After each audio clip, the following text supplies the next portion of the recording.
Et salut, bienvenue sur Another Homepage. Salut à toi, lapin féroce. J'espère que vous allez bien. On se retrouve pour normalement le dernier épisode consacré au Mac Mini en tant que NAS. J'espère que vous allez bien, j'espère que vous avez passé deux bonnes semaines. En plus, peut-être que certaines ou certains d'entre vous étaient ou sont encore en Belgique, puisqu'il y a, je crois, ce week-end le FOSDEM. Et moi, comme toujours, je suis un peu à l'arrache. Et tu joues avec Beehive. J'ai à peine touché Beehive, justement sur Tunas. Sur Tunas Core, j'avais joué un petit peu avec ça. En gros, j'avais essayé, puisque Trunas, quand Beehive est arrivé, Trunas ont essayé de mettre les VM, mais j'avais pas. Enfin, je pense que depuis l'époque où j'avais essayé, ça a beaucoup évolué. Euh, et, j'ai envie de croire que c'est effectivement le cas. Alors, où est-ce que j'en suis, moi? On s'était laissé il y a 2 semaines. D'ailleurs, toi, tu vas te rapprocher pour que je puisse te brancher. Tac. C'est un peu. Salut Vinichard, j'espère que tu vas bien, que tu as passé un bon week-end. C'est un peu la course ici. C'est pas toujours évident. Il y a des périodes comme ça où ça court, des périodes où c'est un peu plus chill. Mais là, en ce moment, j'essaye de préparer le live. J'essaye aussi de faire une mise à jour majeure du TP serveur Linux que vous connaissez peut-être. Hop, allez, ça m'a l'air pas mal. On va le laisser, comme ça, en espérant qu'il n'y ait pas besoin de grand chose avec lui. Alors, donc, ta cuisine Google Off pendant. Oh bah dis donc. Et bon appétit bien sûr. Normalement, si tout va bien, si elle n'est pas trop trempée, parce qu'il fait assez humide en ce moment ici, on aura peut-être Arina qui viendra prendre son dîner. Mais ouais, alors, où est-ce qu'on en était? Il y a 2 semaines, je vous ai laissé sur un peu comment dire? Oula! Merci Xavier pour le. Attention, roulement de tambour, 51e mois! GG Xavier, merci énormément pour ton soutien, sans cesse renouvelé, et pas seulement pour tes subs, mais aussi pour les dons matériels, parce que c'est grâce à Xavier qu'on fait Mumuse depuis plusieurs semaines, notamment les Mac Mini, qui sont encore là pour cette semaine. La semaine prochaine, on passera sur autre chose. Mais c'est pas c'est pas exclu qu'ils reviennent. On a aussi Mortalius qui est arrivé, salut à toi, Adrien bien entendu, salut aussi Adrien. On va faire le petit shootout qui va bien à l'ami Adrien de Linuxrix. Hop. Et je crois que c'est déjà pas mal. On a du monde déjà ce soir. Vous êtes combien? Une douzaine. Ouh, ça va, ça, c'est chouette. Et salut à toi, 0x5642. Pareil que les autres, j'espère que tu as passé un bon week-end. Donc, le souci qu'on avait. Le souci qu'on avait la semaine dernière, c'est que on avait des soucis. On avait des soucis, c'est-à-dire que, alors, pour récapituler un peu, qu'est-ce qui s'est passé? Ce qui s'est passé, c'est qu'on a essayé d'avoir une connexion directe entre deux ordinateurs via un port Thunderbolt 2. Parce qu'un port Thunderbolt 2, ça permet de faire du réseau à 10 gigabits par seconde. Ce qui est plutôt sympa, en vrai. Dit comme ça. Et salut à toi, Cool Freeze. Tu préfères le manger que le prononcer. Et donc, ce qui s'est passé, c'est que j'avais donc un ordinateur sous Linux un MacBook Pro 15 pouces. D'ailleurs, je peux vous le montrer. Hop, on va se mettre. Elle est où la caméra? Hop là, elle est là. Donc on a ici le dit MacBook Pro, alors là qui n'est pas sous Linux justement, et là on a les deux Mac Mini. Seul celui du dessus est allumé. Il est donc sous TrueNAS Scale. Et là on a le MacBook Pro, on a le port Thunderbolt 2 qui est branché avec un câble, voilà. Le petit câble qui va de l'autre côté là, hop, voilà, bien au fond, voilà, comme ça vous voyez bien la mat câble. et donc l'idée c'est que c'est de réussir à avoir c'est de réussir à plus ou moins saturer ce port réseau. Alors dans quel intérêt? C'est juste pour le LOL, hein, que les choses soient claires. L'idée, si je reviens sur ici, qu'est-ce que j'ai fait du... hop, il est là. Ah bah tiens, il s'est déjà... Alors, nouvelle fenêtre, on va se mettre là, hop. Et on va passer comme ça. Et donc, NAS admin, voilà. Et donc on a, si je reviens sur le système network, on a donc une interface classique, c'est via celle-ci que je me connecte à l'interface web. Et on a une deuxième interface, voilà, Thunderbolt, qui est montée, qui monte bien maintenant. Et donc, on a aussi le Mac qui maintenant est sous macOS, parce que j'ai un dual boot sur cette machine.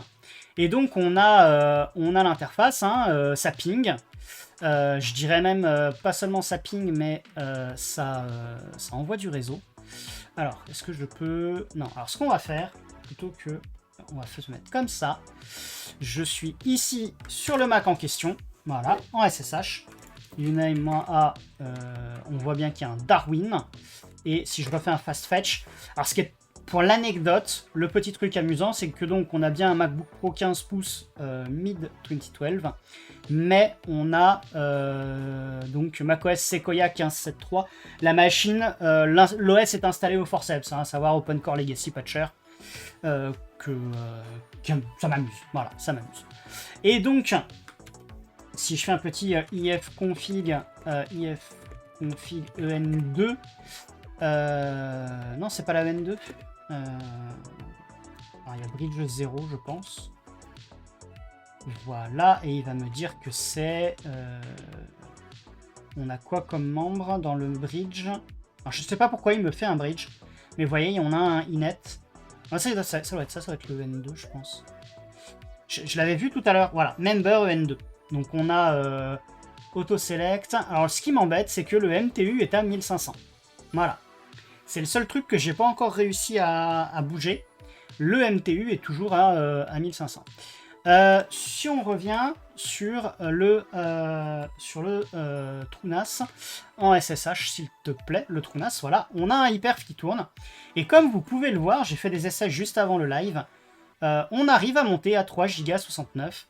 Je crois que j'avais fait un truc à l'arrache juste après le live il y a 2 semaines, j'arrivais à monter à 6 Go. Pourquoi maintenant seulement 3, 4, je ne sais pas. Mais si je relance maintenant un hyperf, ah bah non, il n'est pas là. Tac, on va se mettre sur un deuxième terminal. Tac, hop. Alors si vous vous demandez pourquoi c'est un peu moisi, je crois que c'est des histoires de police de caractère. Hyperf, hop. Hyperf 3, tac. Par contre, je n'ai plus de chat. C'est pas normal, ça. Hop. Comment est-ce que je peux faire pour avoir un chat? On va se mettre ici. Hop, Twitch. Voilà. Bon. Et là, vous voyez, alors la blague, c'est que normalement, si je regarde la config ici, j'ai bien mis un MTU à 9000. Donc j'ai bien les jumbo frames. Et tac, voilà. Et donc j'ai bien les jumbo frames. Le truc c'est que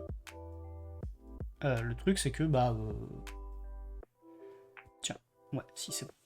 Le truc c'est que par contre je ne les ai pas sur le Mac. Hein. Si on revient ici, que je refais mon petit fconfig, que ce soit le EN2 ou le bridge 0. Je dis bridge 0. On voit qu'on est en MTU 1500. Donc fatalement, on est limité en termes de débit avec 1500. Salut à toi Haribo, j'espère que tu vas bien. Minuscule drift, c'est quand le marathon? Ouais, il n'y a pas de souci Adrien. Alors le semi-marathon, c'est le 8 mars, le dimanche 8 mars.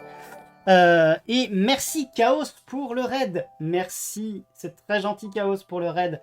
Et vous êtes combien? Ah, vous êtes 26 à venir. Oh là là là là là. Merci Chaos. Je sais pas ce que vous faisiez de beau chez Chaos ici. Ici, on est en train de faire joujou avec un port Thunderbolt 2 et on essaye d'avoir du trafic 10 gigabits parce que ça m'amuse de faire jouer avec des vieilleries de temps en temps. Merci beaucoup. Alors on a Cadict. Merci beaucoup Cadict pour le follow. Tu m'en donnes quelques infos très rapidement. T'as remis un truc en haut de ta pile. Ça a fait le déclic dans la voiture en rentrant ce soir. Il n'y a pas de souci Adrien. Puisqu'on parle du semi-marathon, pourquoi mettre un MTU à 900 au lieu de 1500 9000 tu veux dire CAF35, parce que le MTU normalement il est à 9000 hein, si je regarde. Il est bien à 9000 et pas à 900. Parce que s'il était à 900, je serais un peu embêté. Et bienvenue à toi, Butterfrog0. J'espère que tu vas bien. Donc, vu qu'il y a eu des arrivées, le projet, on a donc un TrueNAS sur un Mac Mini mi-2012. Et ce TrueNAS, Scale, donc il a une interface réseau Ethernet gigabit, avec laquelle j'ai donc l'interface ici. Et on a un port Thunderbolt qui est branché directement sur une autre machine, sur justement un autre Mac de 2012. Et donc, quand on relie deux machines en Thunderbolt 2, on a potentiellement un réseau 10 gigabits. Et je voudrais profiter de ce réseau 10 gigabits. Alors, l'intérêt du MTU N9000, c'est parce que, en fait, si tu... Alors, le mieux, c'est peut-être encore que j'aille faire sur... si je fais Wikipédia Ethernet frame. Comme ça, on aura le schéma en... Hop. On aura le schéma de la trame Ethernet. Voilà. Donc, ce qui se passe, c'est que tu vois que tu as tout un protocole sur Ethernet. Ok. Et tu vois que tu as potentiellement... si tu laisses un MTU à 1500, tu vas te retrouver en fait sur ta frame Ethernet, tu vas te retrouver avec voilà, un peu moins de 1500 octets pour tout un tas de choses, et notamment le payload. Voilà, le payload qui est à 1500 maximum. Et en fait, si tu décides de monter le MTU à 9000, bah en gros ton payload il va être encore plus gros. Ce qui veut dire que pour une même quantité de données entre un MTU à 1500 et un MTU à 9000, eh ben, tu vas envoyer moins de trames et donc tu vas perdre moins, quelque part, tu vas envoyer moins de fois tout ce qui est signalisation en vrai. Et donc, quelque part, tu vas gagner en débit. Voilà, je sais pas si j'ai été clair dans mon explication CAF35, mais en gros, c'est le principe. C'est qu'en fait, dans la plupart des protocoles réseau, tu as de la signalisation. C'est un truc pour dire hey, je suis là, hey, je dialogue.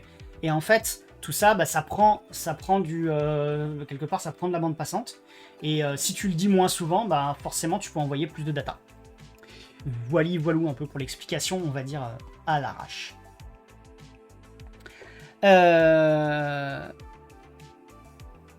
Et donc, le truc, c'est que si je reviens sur mon Remina, alors je sais pas si on va bien voir, mais si je vais sur détail et que je vais au niveau hardware, et ben là on voit qu'il y a écrit standard 1500, je mets custom, je tente de mettre 9000, alors déjà il veut pas, hop, 9, 1, 2, 3, je fais OK, et en vrai il le prend pas en charge.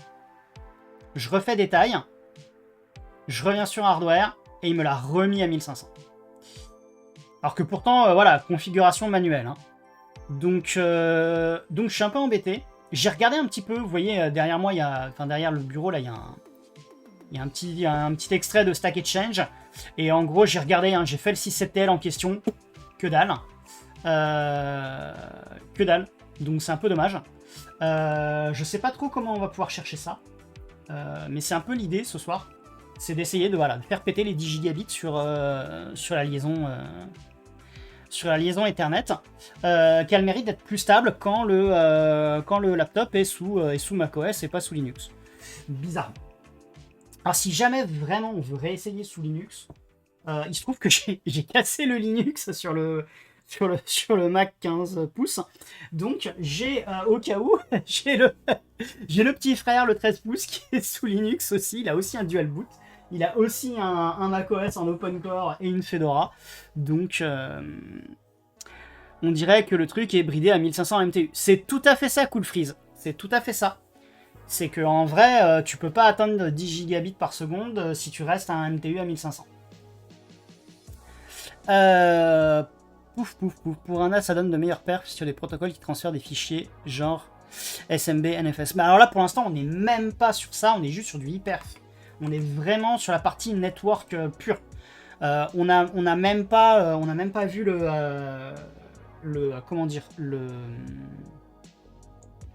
on n'a même pas atteint les disques. Alors d'ailleurs, pour la blague, pour info, pour essayer de saturer le lien 10G, sachez que voilà, si je viens dans le stockage, vous remarquerez qu'on a deux disques, qu'on a un petit truc qui dit pas de redondance, parce que j'ai fait un RAID 0.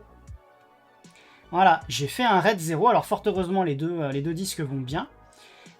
Et de fait, vu qu'on a un RAID 0 de 2 SSD à 6 Go chacun, en théorie, le débit de données maximum, théorique, c'est 12 gigabits seconde. Alors pareil, on enlève tout ce qui peut être lié au protocole Serial 3 en termes de signalisation. Ça devrait nous laisser un peu de marge pour aller à 10 Go. Alors le truc, c'est que le laptop en face, lui, il n'a pas un RAID 0. Donc en vrai, on va être limité de toute façon en termes de stockage. Mais si on fait une lecture par exemple du NAS vers DevNull sur le laptop, ça peut marcher aussi. Ou alors on profite d'un montage NFS ou SMB et puis on essaye d'écrire directement, on lance, je sais pas moi, un block bench ou un truc, sachant que de toute façon, je pense pas que je ferai un épisode 4. Si on n'y arrive pas, on n'y arrive pas, tant pis. Il y a des jours comme ça où ça fonctionne et des jours où ça fonctionne pas et c'est pas grave. C'est pas grave, c'est surtout pour le LOL. Donc voilà. J'entends des papates. Ça, c'est le retour de la balade. Alors, ce que je vais peut-être faire, c'est plutôt revenir ici. On va le couper lui, hein, parce que bon. Tac. Est-ce que si je fais un ifconfig -help, est-ce que macOS me permettrait d'aller toucher le MTU? Si je reviens ici, que je fais un man ifconfig. Alors. Et que je cherche MTU. Ouais, il y a un truc. Set de maximum transmission unit. Ouais, ok.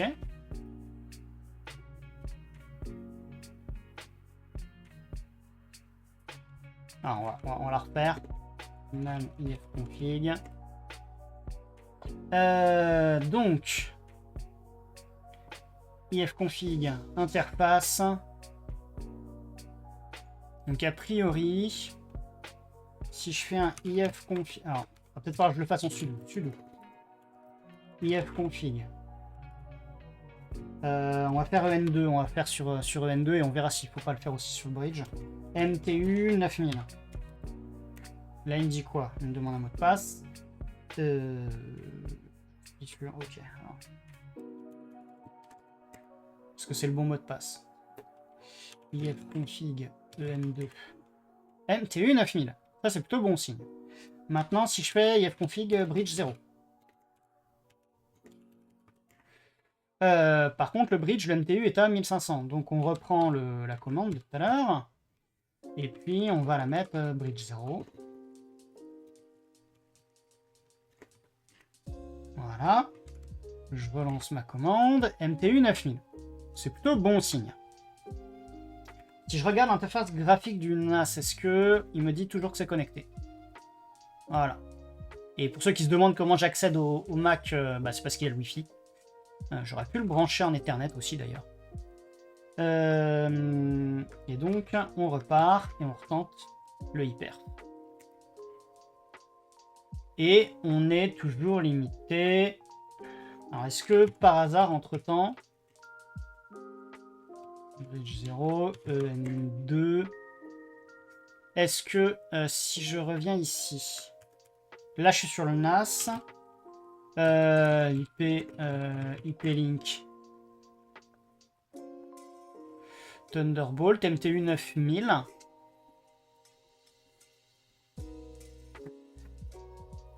Donc, a priori, on a bien le MTU à 9000 de chaque côté. Et hop là. On va revenir comme ça un instant. Et on va faire une pause. Tac. On va faire une petite pause impromptue.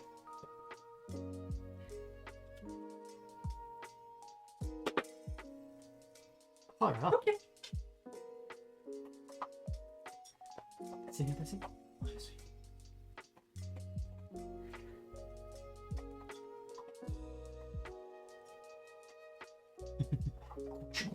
Crunch. Cool Freeze, tu me disais de brancher avec un câble, c'est-à-dire de brancher quoi? Ah, les caractéristiques de mon câble. Bah, c'est un câble Thunderbolt 2 de chez Apple. Voilà.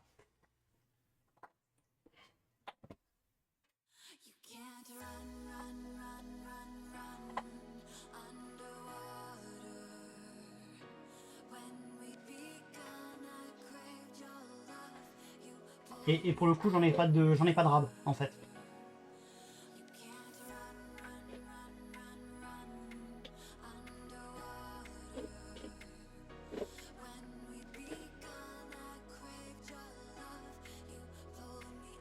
Et B.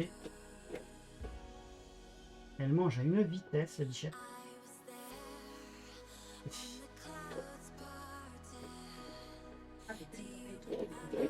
Oui, c'est vrai qu'elle est passée chez le toiletteur, la toiletteuse vendredi.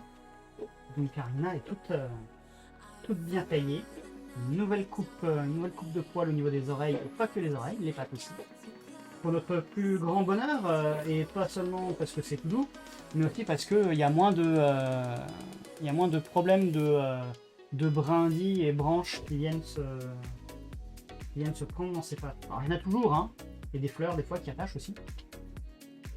Est-ce qu'elle est allée patauger dans la boue juste après? Bah bien sûr que oui. Au pied de l'immeuble. Au pied de l'immeuble, littéralement. Littéralement. On remarquera que...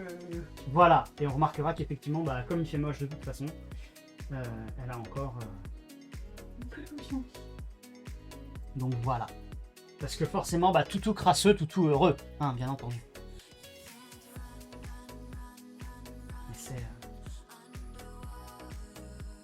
Et alors, je ne connais pas la marque de, entre guillemets, l'après-shampoing de la toiletteuse. Mais sachez qu'en temps normal, elle est déjà toute douce. Mais alors, quand elle ressort de chez la toiletteuse, elle est encore plus toute douce. Hop, et voilà. Elle a bien aimé son repas, elle est repartie.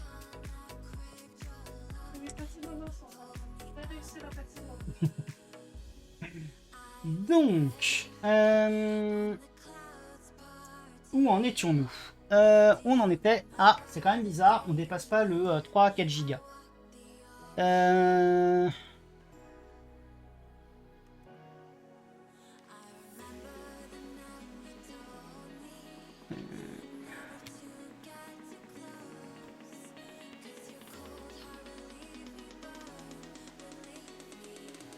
Alors peut-être que... je suis en train de me dire, si ça se trouve, si je débranche et que je rebranche, c'est ballot, mais peut-être qu'il a pas... Donc je le débranche et je le rebranche en espérant que je ne fasse pas tout sauter. Tac. Est-ce que... Hop, il me remet connecté. Ok, alors, on va revenir ici. Détail. TCP/IP, bon ça c'est l'IP. Le DNS, ça on s'en fiche, ça on s'en fiche. Et au niveau hardware, ah, là il m'a mis Jumbo 9000. Ok.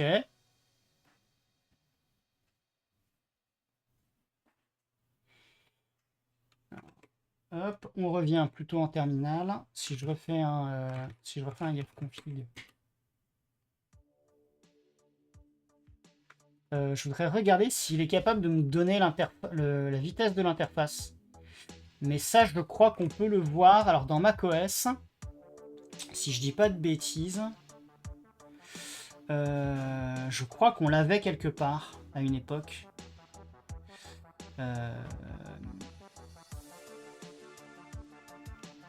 Mais justement, bah, c'est les system settings.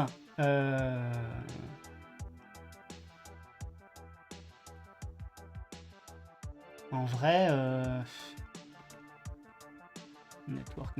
Non, pas batterie, network. En vrai, les dernières versions de macOS font que c'est un peu... c'est pas évident. Si je reviens ici, alors je vais tenter un truc. Parce que je sais qu'il y a une commande qui s'appelle System Profiler, si elle existe toujours. Elle existe toujours. Salut à toi Alain B, j'espère que tu vas bien et que tu as passé un bon week-end. Donc il me balance pas mal de choses. J'ai cru voir des maximum link speed sur certains trucs.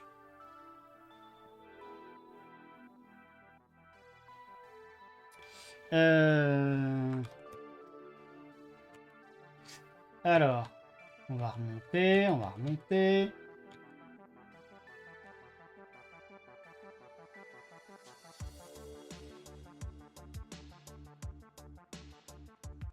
je vais remonter jusqu'au début de la commande et puis on va gentiment...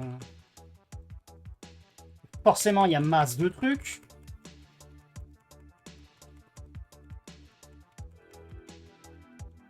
Alors, le système profiler, je vais pas dire que c'est l'équivalent de LSPCI sous Linux, mais ça permet d'obtenir pas mal d'infos hardware.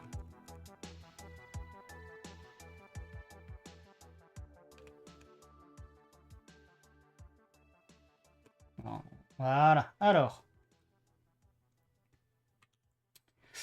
Donc ça, bon, toutes les... Oh, ouais, s'il n'y a que les applis. Allez, moins help. Moins liste data type. Là, ça.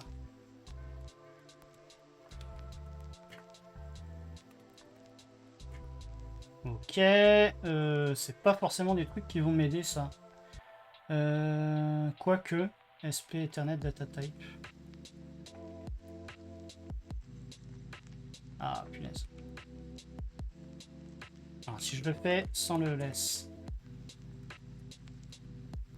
Voilà, moins XML, moins timeout, data type, ok. Donc, si je refais ça et que je fais ça, il me donne juste l'Ethernet qui est à 1 giga, forcément. Et si je fais un grep moins i Thunderbolt, est-ce qu'on a un truc? Ouais.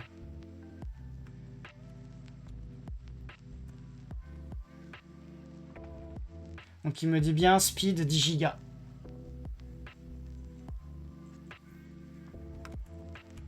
Ouais, c'est ça. Thunderbolt bus, vitesse 10 gigas.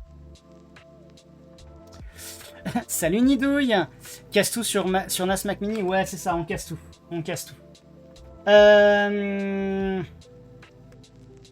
Ok, donc maintenant que j'ai débranché, que j'ai rebranché, si je relance mon hyper... Non, je suis toujours limité à 3 gigas... 3-4 gigas. Alors, la question que je me pose maintenant, c'est si jamais je fais ça. Donc, j'ai mon deuxième... je relance mon hyperf, mais cette fois-ci... Ah, il y a déjà... Il est Il est occupé. Ah, alors attends. Si jamais je reviens sur le trou NAS. Forcément. Je voudrais juste le numéro de port. Moins P. Et par défaut, on est sur lequel déjà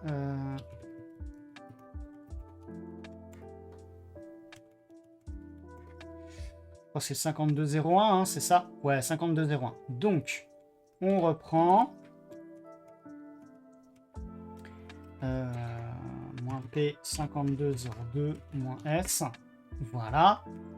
Et si je viens ici et que je fais moins P 5202, est-ce que ça passe? Ouais, ça passe. Sauf que ça descend. Ça descend. Ok.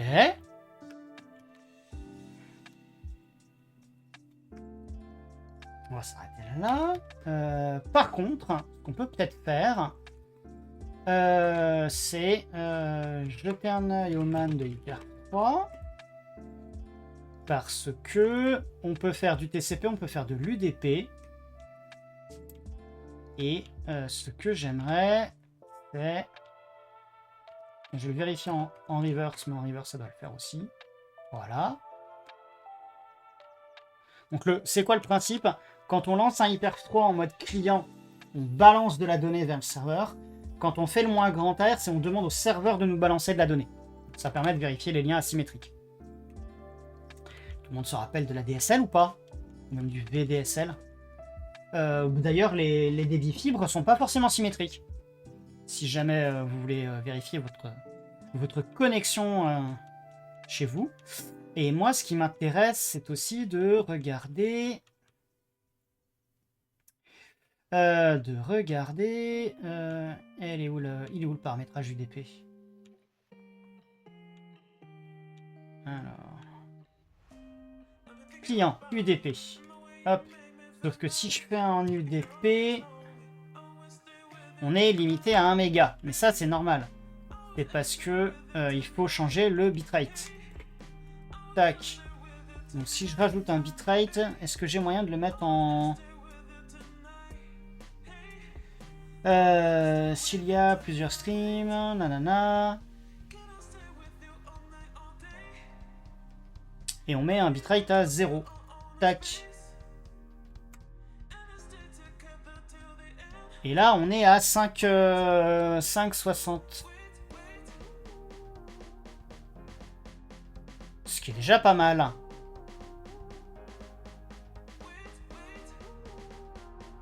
Alors, ouais, non, effectivement, c'est pas du M4, l'NPC Master. C'est du Mi 2012. Donc le truc, il est un peu tout vieux. Mais comme on dit, c'est dans les vieux pots qu'on fait les meilleures soupes. Et comment dire, j'ai un... On va dire que j'ai une tendresse pour l'année 2012 en matière de Mac, parce que je trouve que c'est les derniers Mac réparables. C'est d'ailleurs pour ça que j'ai 2 MacBook Pro de 2012 sur le bureau avec. Bon, alors, si jamais je tente... Si je le relaisse en TCP, qu'est-ce qui se passe? Ouais, toujours limité à 373. Ok.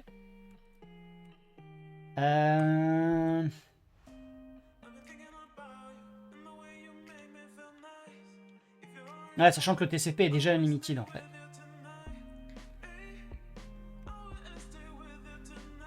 Ah, on a le pacing timer. Est-ce qu'il y a moyen qu'on le...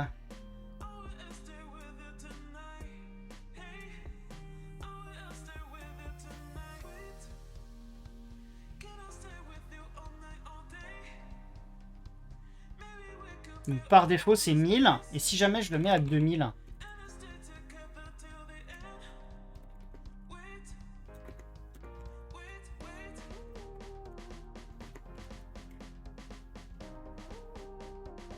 Non mais là c'est chiant en UDP. Hop. Non, ça change rien. Et si maintenant je me remets en UDP et que je fais moins pacing timer 2000. 5,56 toujours. Ok, allez, soyons fous. On le met à 10 000. Non, c'est pas mieux.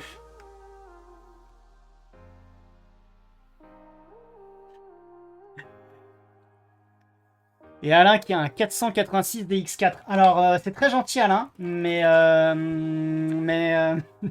mais je vais faire l'impasse. Je vais faire l'impasse. Comment dire? Je pense que ouais, 2012-2010, c'est un peu ma limite basse. Pour l'anecdote, j'ai récemment acquis. On va ouvrir un autre. Je sais pas si vous vous rappelez, sur la machine sur laquelle on faisait les tests. J'ai oublié le mot de passe, c'est ballot ça. Voilà, tac. Sur cette machine-là, en fait, c'est la machine sur laquelle on a fait tout le projet NB Cloud. Et donc j'avais mis un processeur, 2660 V2. Et en fait, je me suis procuré un 2673 V2. Donc maintenant j'ai un CPU qui a un peu plus de fréquence, qui a moins de corps, mais qui a une fréquence plus élevée. Et c'est assez sympa. J'ai pas encore... je voudrais faire des essais de benchmark et de compilation avec ce processeur. Mais je pense qu'il y a moyen que je m'amuse bien. Bref, pour en revenir à notre hyperf, pour essayer de le faire taper à 10 Go.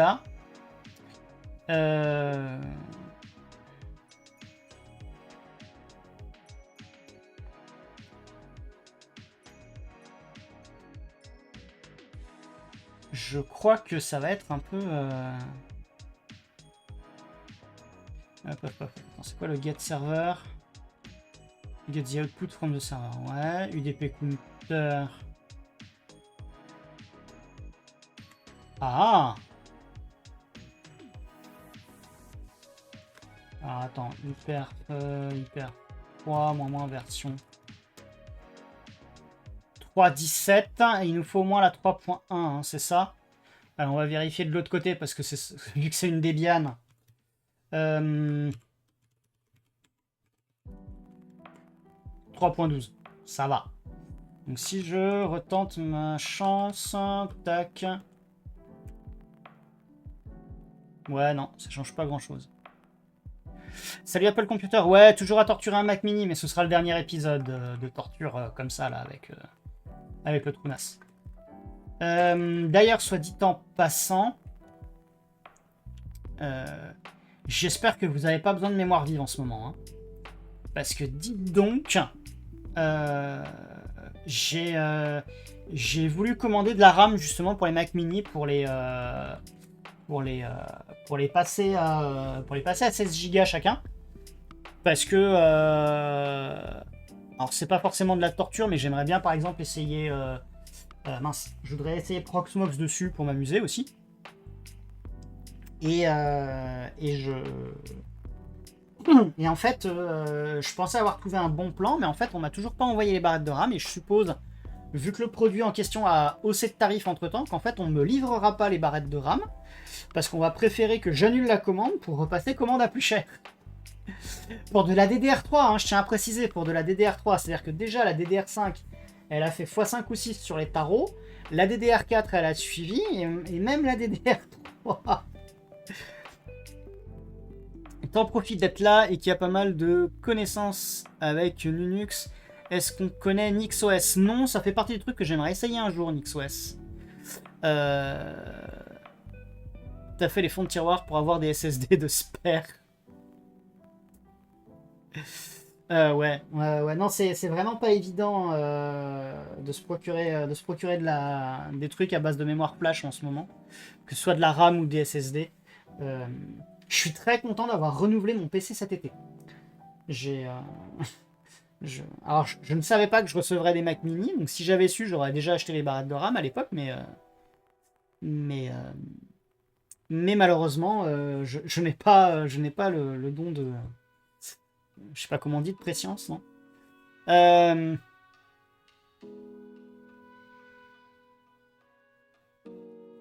Ah bah oui, forcément, ouais, ça picote un peu les tarifs comme ça. Bon, toujours est-il que on est toujours... Bon, on arrive à faire quand même du 5 gigabits seconde, quand même, en UDP. Alors, Vinishore, honnêtement, j'ai essayé Le Bon Coin, j'ai essayé AliExpress, j'ai essayé eBay.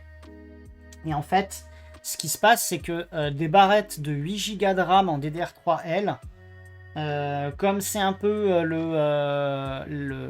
maximum que tu as sur ce genre d'équipement, généralement, t'en trouves pas beaucoup.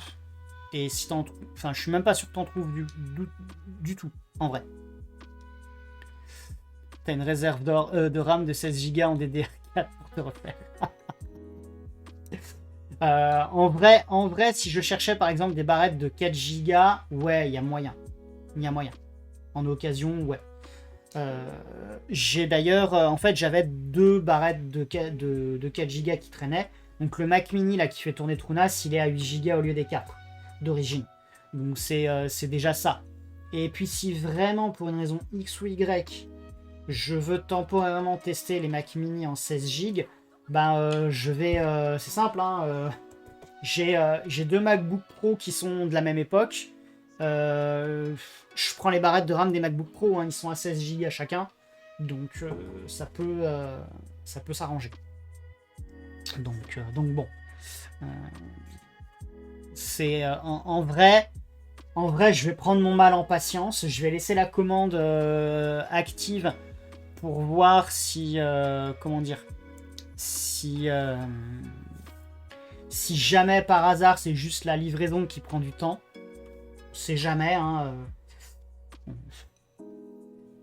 sur un malentendu. Et puis sinon, au pire, au bout d'un moment, la commande sera annulée. Et puis voilà. Les PC, ça commence à se monter avec de la SODIMM en DDR5 tellement ça devient problématique. Ah ouais. Bah, je crois que c'est même... mince, le fabricant de PC, enfin d'ordinateur, oui, aussi de PC, qui s'appelle Framework, que vous avez peut-être entendu parler. Ils essayent de faire un truc qui soit facile à réparer, que ce soit pour des portables ou pour des fixes. Je crois qu'ils ont changé il y a quelques temps leurs conditions de retour. C'est que en gros, si vous achetez, parce qu'en fait, ils avaient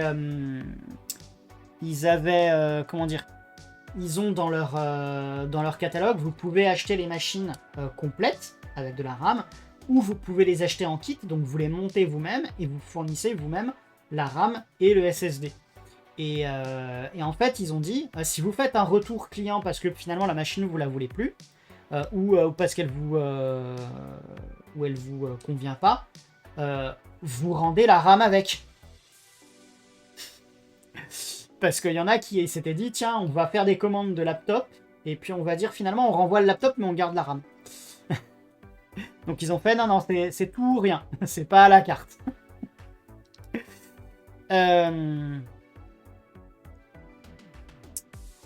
Après, je sais pas si c'est sympa comme marque, parce que j'en ai pas de cette machine-là. Moi, j'ai toujours mon petit Dell XPS modèle 2017, qui commence un petit peu à comment dire, il a un peu du mal avec seulement 8 Go de RAM soudé, hein, honnêtement. Il a un peu de mal, mais faudra que je vois si je peux essayer de faire tourner autre chose que GNOME.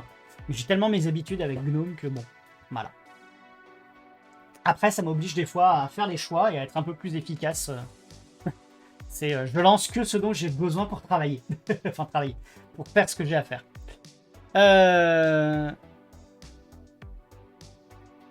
Ça me paraît tellement évident, les gens sont fous. Non, mais tu sais, il y a... Comment dire... Des fois, il y en a qui essayent. Hein, Le form factor est spécial pour en avoir vu un cette semaine. Alors, j'ai un étudiant qui en a un. J'ai un étudiant qui en a un. Je crois qu'il a un 13 pouces. Ou un 12, je sais plus.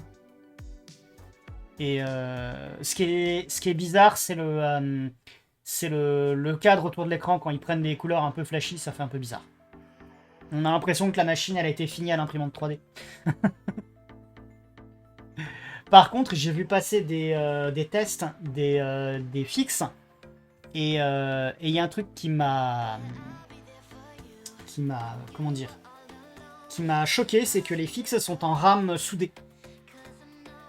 C'est si vous achetez un PC framework, alors non seulement ça coûte une blinde, mais en plus la RAM est soudée. Je crois d'ailleurs que le CPU aussi est soudé. Donc c'est vraiment du system on chip. Enfin, on est vraiment passé dans une ère en fait où beaucoup d'ordinateurs sont en mode system on chip maintenant. Et ça me... Je comprends pourquoi c'est fait. C'est pas fait pour empêcher la réparation, c'est fait parce que c'est effectivement potentiellement plus efficient sur les perfs, sur pas mal de choses. Mais quand même, ça me fend un peu le cœur. Bon, ça me fend beaucoup le cœur. Tu as passé ton ThinkPad en 16 Go fin novembre. Quel modèle de ThinkPad, par curiosité? J'avoue, c'est vrai que ça fait partie aussi des machines... L'an dernier, j'en ai réparé un de ThinkPad. J'ai dû changer un écran pour un proche. J'ai vraiment apprécié la qualité du mode d'emploi de chez Lenovo. Enfin, bon, l'héritage IBM, hein, mais la gamme ThinkPad, c'est cool que Lenovo ait quand même gardé certaines choses. Alors, pas tout, mais au moins des choses comme ça. E15 Gen 2. Ok, je connais pas ce modèle. Toujours est-il que pendant ce temps, nous avons un hyperf. Bon, je pense qu'on va se contenter de 5 Go, hein, en vrai, surtout en UDP. Et en TCP, en vrai, on va être à 3 et quelques. Hein. Je pense qu'on va devoir s'en contenter. On va essayer d'aller créer un partage. Je ne l'ai pas déjà fait. Tac.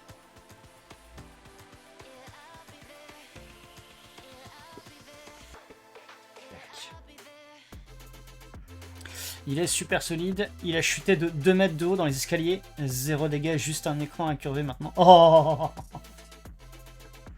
Allons-y. Partage. Ah, si, j'avais fait un partage. Ça s'appelle SMB Flash. Ok. Donc, si j'ai fait un partage Samba, hop, on doit pouvoir faire ça.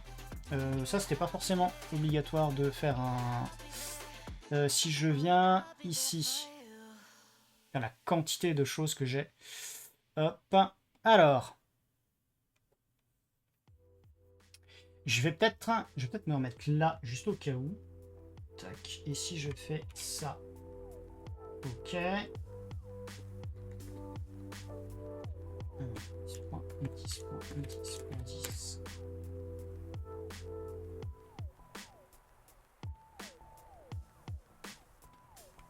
On l'avait appelé comment notre... Credentials User. On l'avait appelé Flash. Et si ça se trouve, son mot de passe c'était password aussi.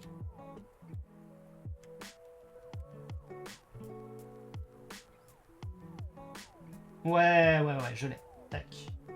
Alors, est-ce que je peux vous montrer... Voilà. Donc là, volume SMB Flash, ça c'est cool. Ce qu'on va faire, c'est qu'on va aller se remettre dans le terminal. Je me remets sur le Mac. Et normalement, dans volume, j'ai un volume qui s'appelle SMB Flash. C'est quand même sympa d'avoir un vrai shell sur un...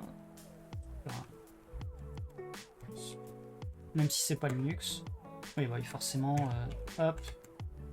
Donc on n'a rien. Brou. Qu'est-ce que je peux faire?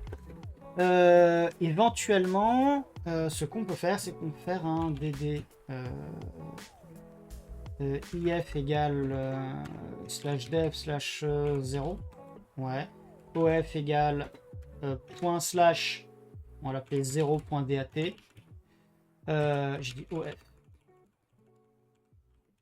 Et ensuite, ce qu'on peut faire, c'est un BS égale, on va faire 4096K et... Ok, ça passe. RM 0.2. Ok. Et on peut faire un petit... J'ai la mémoire qui planche. Je voulais vérifier si on avait du conv égale ASCII ou conv égale bloc, mais c'est pas ça qui m'intéressait. J'aurais vu voir s'il y avait le truc de progression. Oh, alors attends.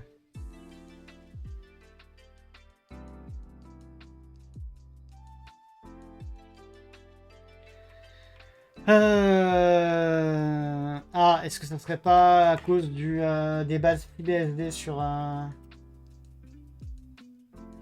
macOS?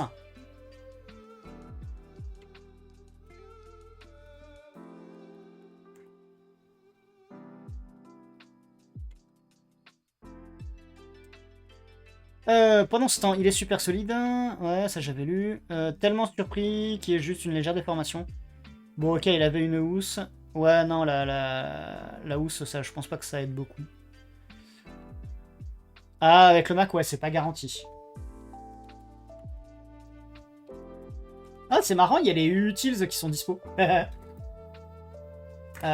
Pour celles et ceux qui se posent la question, donc Core Utils, c'est les outils de base du projet GNU, donc c'est les LS, justement, DD, ce genre de choses-là. Et UUutils, Core Utils, ça c'est la réimplémentation en Rust qui a été faite par Canonical et qui est donc dispo visiblement sous macOS sous forme sous Homebrew.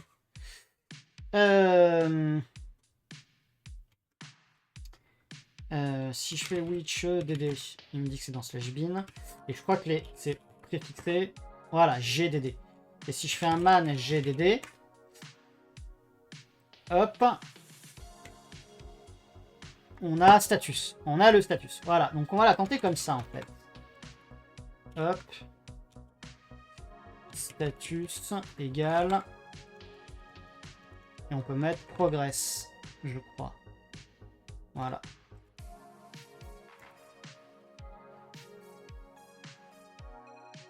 Et on est à 467 mégaoctets secondes, donc on est quasiment à la vitesse d'un SSD. Donc c'est comme si j'avais le SSD en local. Et si jamais je décide de vérifier un peu comment ça se passe niveau Resal, on peut peut-être faire, c'est faire un petit btop. Alors bon, voire même, est-ce que j'aurais pas un iftop? Iftop, ouais. EN0, bah non, c'est pas ça qui m'intéresse. Qu'est-ce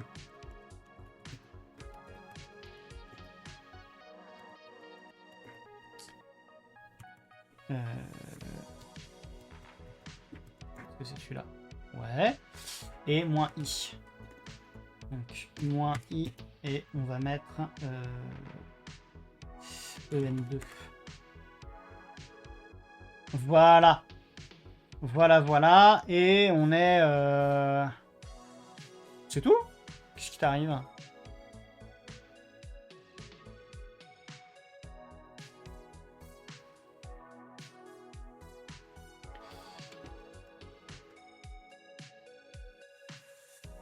Alors... Tac...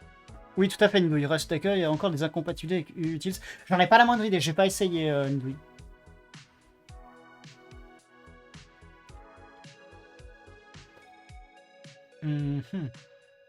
Donc ça, c'est juste un DD, donc en fait, ça fait pas non plus... ça fait pas énormément de choses.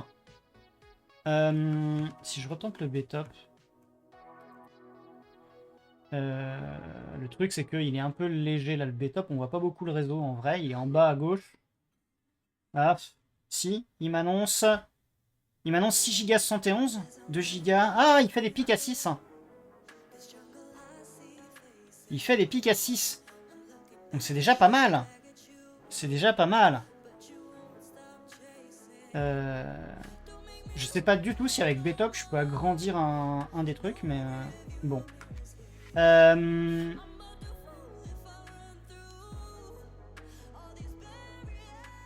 Tac, allez, on va s'arrêter là. Voilà. Et j'ai quand même un fichier qui fait 70 Go maintenant. Hein. Sous macOS, le package Homebrew Core Utils fournit aussi le binaire Timeout. T'en avais eu besoin pour ça. Et salut d'ailleurs Aerobus. Moi, ça m'était arrivé d'avoir des trucs du genre, effectivement, d'aider avec comment dire, le status. Qu'est-ce que j'ai pu voir? Si, j'avais voulu comparer, je crois, j'avais voulu comparer les versions GNU et BSD de LS. Parce qu'il y a des options, en plus dans le LS de chez GNU. Alors c'est vraiment pas grand chose, mais si jamais voilà vous avez un Mac sous la main et que vous installez le package effectivement Homebrew Core Utils, regardez la différence en faisant man ls d'un côté. Tiens d'ailleurs, on va se mettre comme ça, juste pour la blague. Mais non, reviens. Hop, tac, man ls d'un côté et man GLS de l'autre côté. Et en vrai, vous allez voir des différences sur les sur toutes les sur les options. Voilà. Et en plus, c'était pour une conversation un peu random avec quelqu'un. Et il y a pas mal d'options qui sont communes, on va pas se mentir, mais je crois qu'il y a quelques différences. Le moins grand Z, oui, tout à fait, qui permet, si vous avez un système qui utilise un Linux Security Module, que ce soit à part mort ou SE Linux, vous avez l'affichage des ah, j'ai mangé le nom, des contextes, non, des labels, pardon, des labels,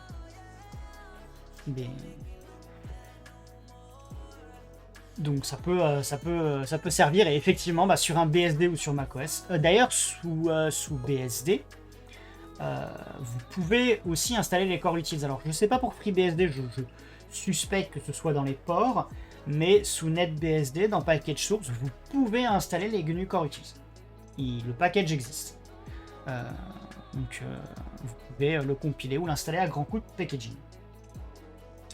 Donc un DD ça passe. Si jamais je tentais ma chance avec un truc, on va continuer à torturer un petit peu ces pauvres SSD. Il y a un outil qui m'amuse. Est-ce qu'on l'a dans le groupe? Je sais que c'est un outil qui est plus très développé, Blockbench, mais ça m'amuse. Je l'aime bien. C'est pratique, ça fait pas mal de petits fichiers. Ouais, ça existe. Allez.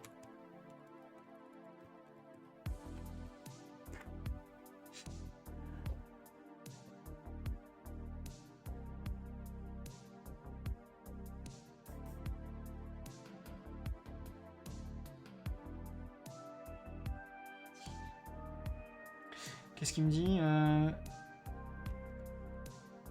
Ah, no available, bloc C. C'est quoi bloc C?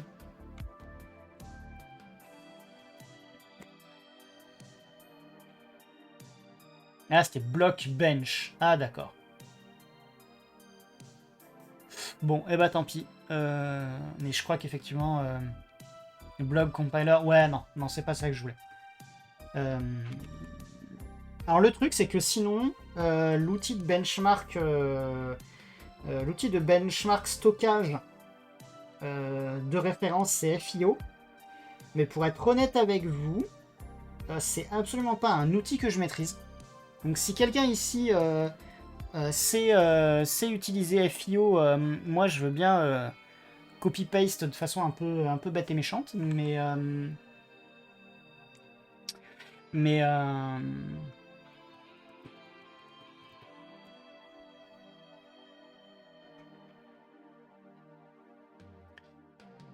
et sinon, l'autre possibilité, on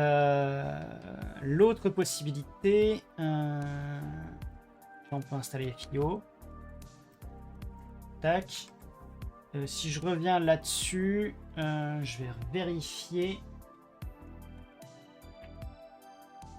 est-ce que j'ai pas dans mes documents que vous avez vaguement aperçus à un moment, j'avais probablement des rushs. Ouais, j'avais des rushs. J'avais des rushs. Donc il y a peut-être moyen qu'on passe par l'outil de Phoronix. Certes pas parfait, mais il enlève pas mal de soucis. Je pense que si on commence à vouloir installer Phoronix sur macOS, on est parti pour un bon...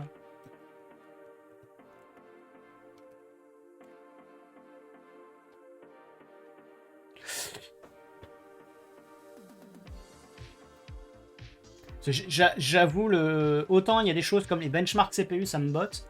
J'avoue, le benchmark stockage, c'est pas un truc que j'ai... Ah, si, on a une formulable pour Nix et suite. Allez, au point où j'en suis. Ouais, mais attends, c'est... je suis pas sûr de pouvoir... je sais pas si on peut paramétrer le disque sur lequel on fait tourner le benchmark Nidouille. Je crois que je m'étais posé la question il y a longtemps.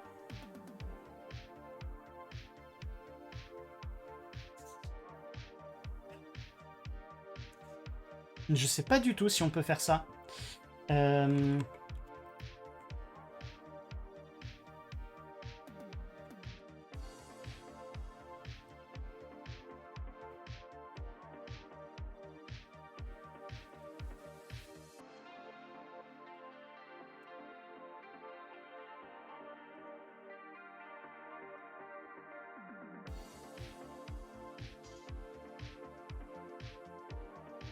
Regarde des fois qu'ils aient des exemples. Généralement, t'en as... Ah d'accord, ok, t'as les exemples là.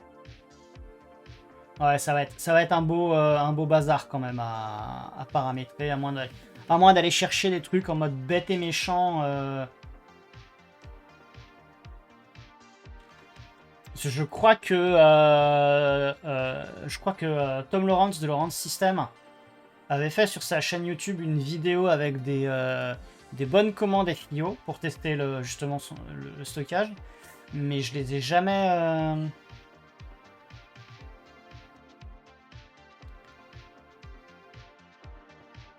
Je les ai jamais réellement notés quelque part. Ouais, j'avoue, c'est quand même... Bon. Éventuellement, ce que je vais faire, c'est que je vais faire un truc. Je vais faire un rsting.av stats. Et ce qu'on va aller faire, c'est qu'on va aller chercher dans... on a dit dans Resolve. Tac. 2024 10. 2024 10. La base code NG. Et visiblement, j'avais fait un export. Hop. Et le fichier fait une dizaine de gigas. Oui, Tom Lawrence, c'est vraiment cool. Moi, j'aime beaucoup ses vidéos. Je les regarde pas toutes parce qu'il n'y a pas toujours des sujets. Enfin, il y a des sujets parfois un peu... Tac, et voilà. Et on est à seulement... Sérieux, on est à seulement 50 mégaoctets secondes. Parce que je pensais qu'on serait limité par le SSD local. Alors, je sais que c'est celui de l'OS, mais quand même.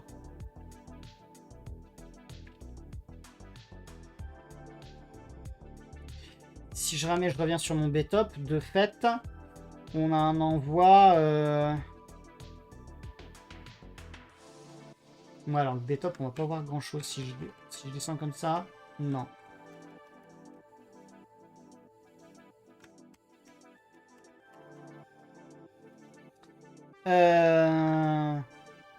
Parce que 60 mégaoctets secondes, ça fait du... 6 x 8, 48, ça fait du 480 mégabits. On sature même pas un lien giga là.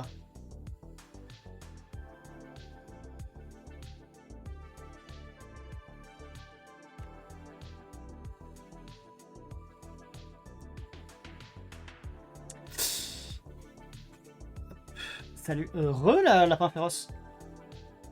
Donc ouais. Alors je peux comprendre aussi que mon SSD soit fatigué. Ça expliquerait des choses.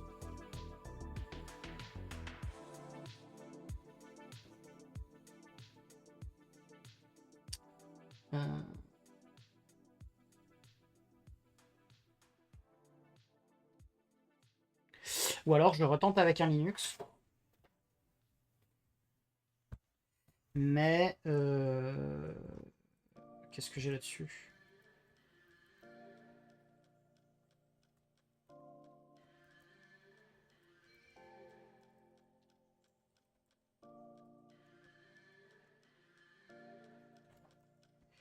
Euh...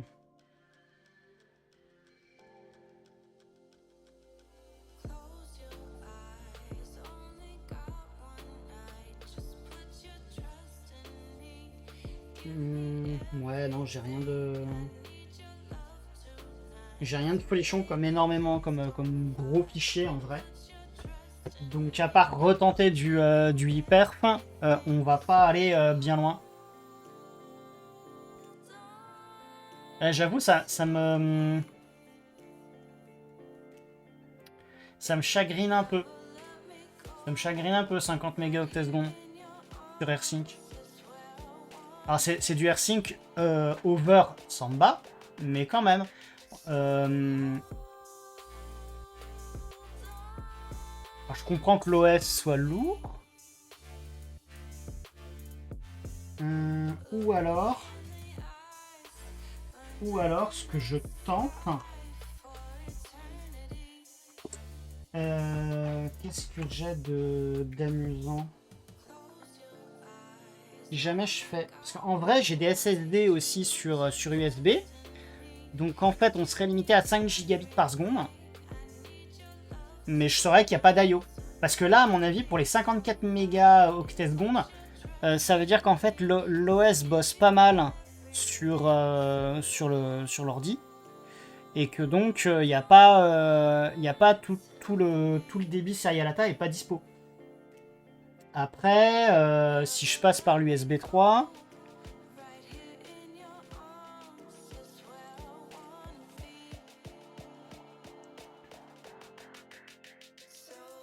Et en plus, ouais, il a un peu du mal. Qu'est-ce que j'ai sur ce SSD?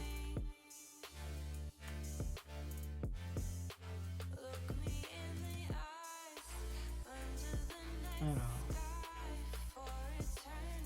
Ah, pas celui-là. Hop. Celui-là.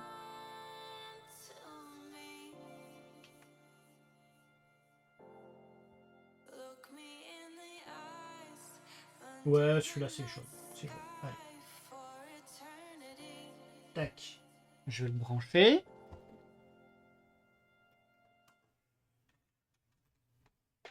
Voilà.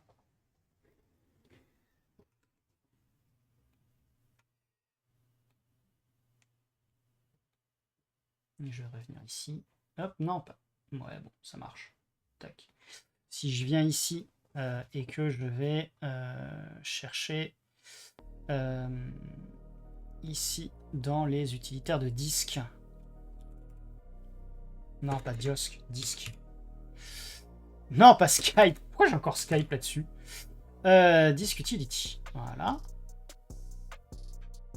Donc, ça, je fais erase untitled APF. Ouais, ok, vas-y. On va l'appeler external, comme ça au moins on saura où c'est.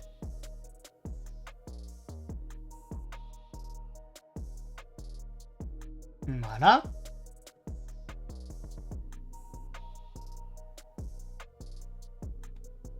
Voilà, tac. Je reviens ici, donc maintenant, volume external. Donc forcément, il n'y a rien dedans. Et si je tente, juste pour le lol, un AirSync -avp2 slash volume smb flash YOLO, ce truc là vers volume external, qu'est-ce que ça donne? Ah, c'est déjà un peu mieux. On n'a même pas encore atteint les 100 mégaoctets secondes. Donc là, le chemin, le fichier, qu'est-ce qu'il fait? Il part du NAS, il arrive par le réseau pour ensuite transiter sur un USB 3 vers un SSD en mSATA. Donc on a un USB 3.0, donc 5 gigabits seconde. On a le Thunderbolt 2 qui en théorie fait 10 gigabits seconde, mais dans la pratique là va en faire plutôt 5, voire 3 selon les cas de figure. Sauf que bah honnêtement oh, et puis en plus ça baisse un peu là. Moi je suis pas alors je comprends que l'OS peut être en train de faire son cirque aussi, mais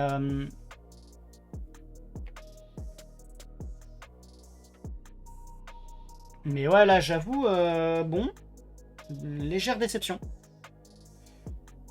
Bon, d'accord, grosse déception. Très clairement, grosse déception. Bon, après, je pense qu'on s'est assez vite rendu compte que ce setup-là, vouloir essayer d'utiliser du port Thunderbolt 2 pour bricoler un NAS full flash, par exemple, c'est pas, on va dire que c'est pas forcément une bonne idée. On a vu il y a 2 semaines des instabilités. On voit que là, c'est pas non plus ultra fou. On a des soucis selon les OS. Les soucis sont pas les mêmes. Après, entre guillemets, la techno est morte. Hein. Aujourd'hui, on est à quoi? On est à Thunderbolt 4, 5. Oui, mais le débit est théorique sur tous les fronts. C'est-à-dire qu'en théorie, le SATA 3 te promet 6 gigabits seconde, l'USB 3.0 t'en promet 5, le Thunderbolt 2 t'en promet 10.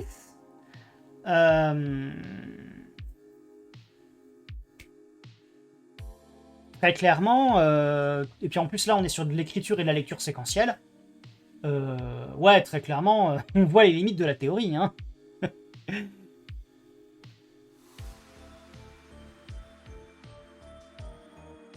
Alors, je teste pas seulement le disque, hein, je fais le cas pratique avec tout le Palpine. Donc là, en fait, Kirken, d'ailleurs, bonsoir à toi.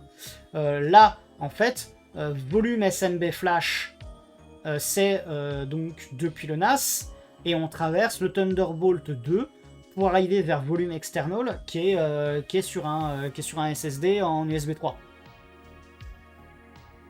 On perd sur les bits de correction d'erreur, tout à fait.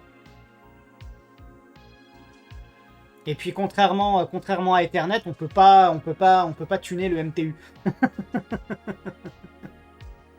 Et encore, même en passant un MTU à 9000, visiblement j'étais limité. Mais pour l'anecdote, j'avais pendant un temps, pour celles et ceux qui me suivent depuis vraiment le début, à une époque, j'étais pas dans une pièce dédiée, j'étais pas dans un bureau, je streamais depuis le salon. Et à cette époque, mon NAS et mon PC étaient littéralement l'un au-dessus de l'autre. J'avais, par chance, récupéré 2 cartes 10 gigabits Ethernet, mais je dirais même 2 cartes 2 x 10G. Et j'avais donc mis dans mon NAS une de ces cartes, dans mon PC la deuxième, et j'avais branché les 2 x 10G entre le PC et le NAS. Et bien entendu, alors mon NAS étant en disque dur, bien entendu, alors j'avais réussi avec du hyperf à faire du 10G, voire même à faire du 2 x 10G si je lançais 2 hyperf. Mais en vrai, je n'avais aucun avantage à me connecter au NAS en 10G par rapport à me connecter au NAS en giga. C'était pas fifou. Et on voyait les parties de The Witcher en même temps, double stream. Oui, exactement, Nidoye. Et si je AirSync vers DevNull, est-ce que ça pourrait isoler la partie NAS et réseau? Alors, justement, Karken, moi, ce qui m'intéresse, c'est la partie réseau, en fait. C'est que j'ai un lien... tiens, je vais te montrer, vu que t'es arrivé... hop. Tac. Alors. On est là. On fait... iPhone, hop là, voilà. Donc en gros, Karken, là, donc il y a le MacBook Pro avec donc le SSD en USB. Et là, tu vois, tu as le port Thunderbolt 2 qui est branché avec un câble Thunderbolt 2 qui va rejoindre le NAS qui est en fait un Mac mini qui a 2 SSD dedans. Et les 2 SSD sont configurés en RAID 0. Ce qui est complètement débile, mais c'est juste pour le fun. Et l'OS du NAS, il est là, sur un autre, sur un autre SSD USB. Voilà. Donc c'est en fait, moi ce qui m'intéresse, c'est d'essayer de saturer ce lien. Voilà. Hop là.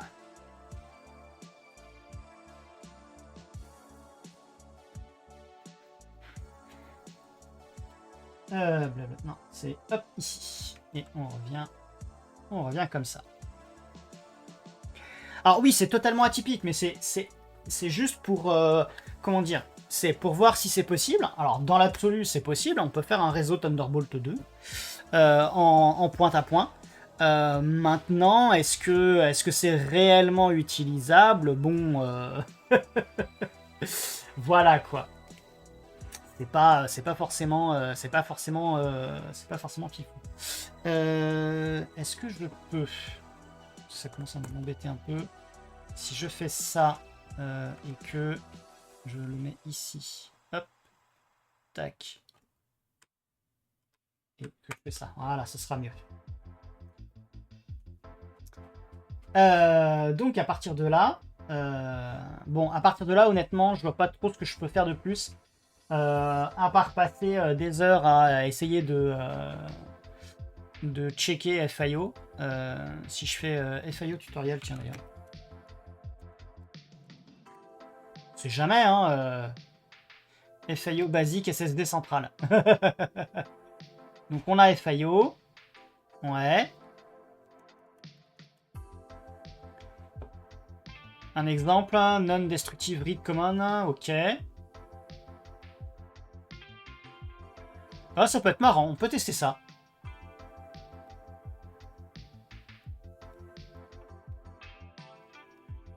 Si je reviens ici. Donc là, je suis sur l'ordinateur. Comment dire, le shell qui est ici, c'est le laptop. Et donc slash volume SMB flash YOLO, c'est bien sur le NAS. Donc, ah ouais, IO Engine Windows, donc ça va pas le faire.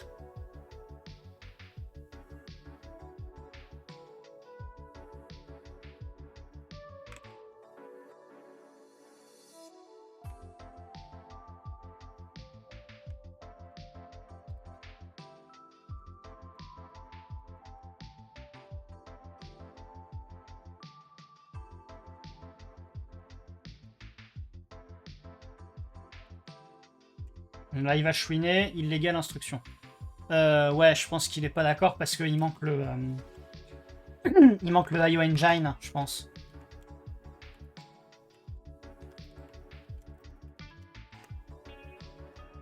Ah non, il me dit vraiment illégal instruction.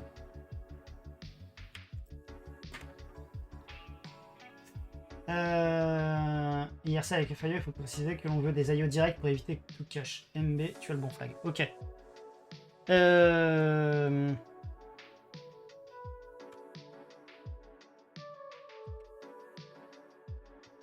Non mais attends, déjà il y a un truc qui m'embête. FIO-help. Déjà il dit illégal instruction.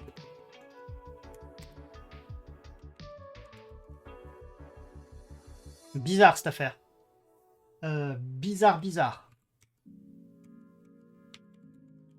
Si ça se trouve en fait le FIO sur macOS il est cassé. Est-ce que c'est la bonne archi?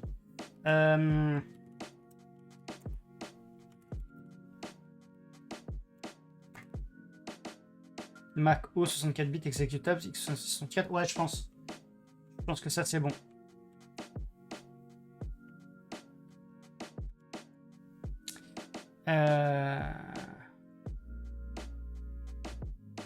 Ah attends. Qu'est-ce qu'il me dit? Il me dit moins version. Est-ce que si je fais FIO moins version déjà, illégal? Ouais, donc à mon avis, il y a un souci avec la manière dont FIO est installé. Est-ce que je peux tenter un truc? Alors, Install FIO. Déjà d'une. À moins que ce soit brew remove. Il va me le dire de toute façon si ça veut pas. C'est pour ça que j'aurais aimé avoir un Linux en face, mais bon. Ok, il l'a installé. Sudo pkgin ls. Parce que j'ai aussi package source là-dessus. Ok. Est-ce que j'ai FIO? Ouais, ouais, j'ai FIO. Allez.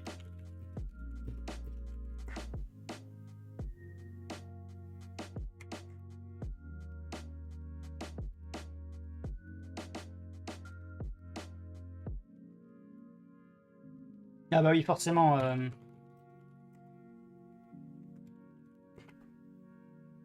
Ah, allez, hop.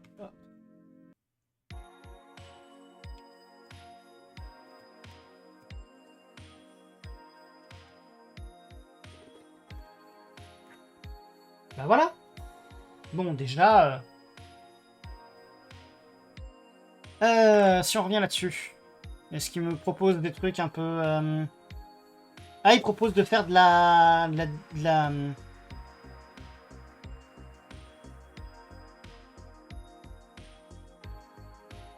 Ouais, non. Hop. Allez, on va le tenter. Ça, c'est quoi? Ça, c'est du write, ça m'intéresse pas.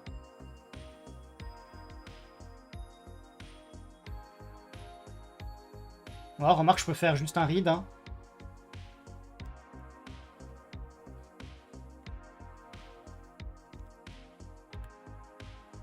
Alors, on lui dit de faire un read. Et le file name, volume, on a dit smb flash, YOLO, le fichier comme ça. Et name, bah non, le name ça va être test. Ah, parce qu'il y a un sudo. Mais attends, on va pas s'embêter avec le sudo. Pas besoin, c'est du read. Libio, not loadable. Ah. Est-ce qu'on peut lister les engines dispo?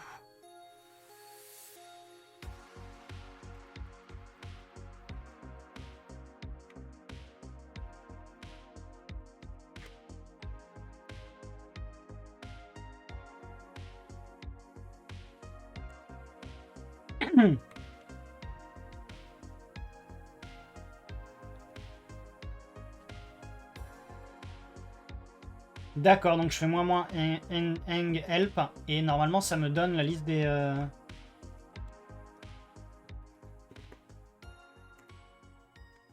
CPU mmap sync.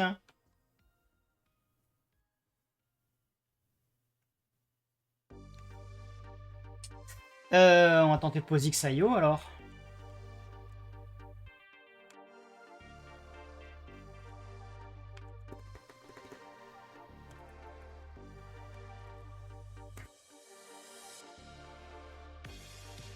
Alors, qu'est-ce que ça donne? Pour l'instant, ça donne pas grand-chose, parce qu'on est à 460 millioctets-secondes. Donc pour l'instant...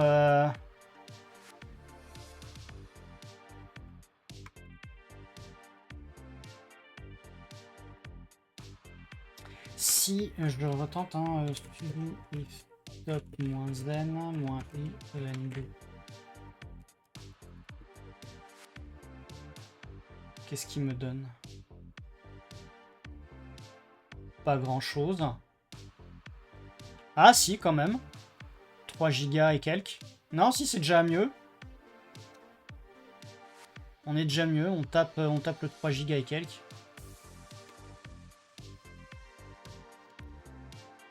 Il faut que je... Hop.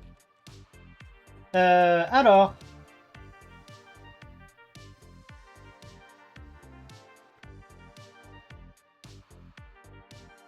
On a quand même des sacrés stats. Hein. Finalement, ça valait le coup d'aller jeter un œil à un tuto. Bon, 485 mégaoctets secondes. J'avoue, j'espérais mieux.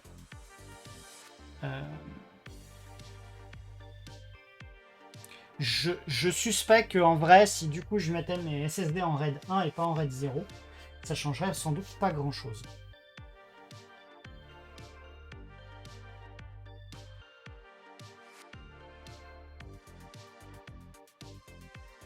Maintenant, la question c'est si jamais je change mon block size et que je le passe par exemple à 4 MB, est-ce qu'on améliore les choses?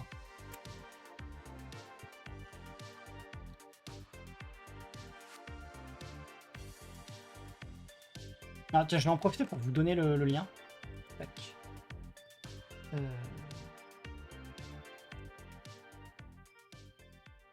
Hop, ici, et on va aller mettre ça dans les liens du live.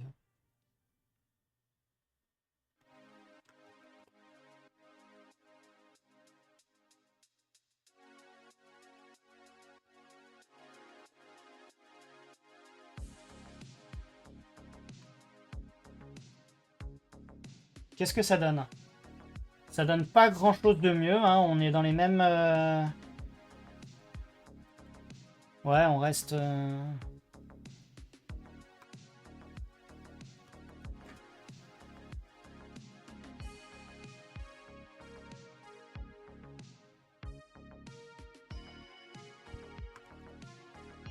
Ah, il a fini.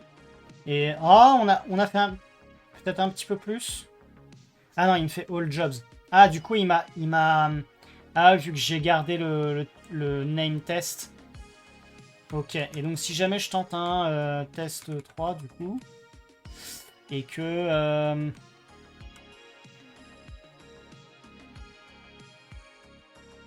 et je fais un... Allez, soyons fous, on va faire un 16. 16 meg. Est-ce que j'ai un truc du genre... On va enlever le groupe reporting. Tac. Ah!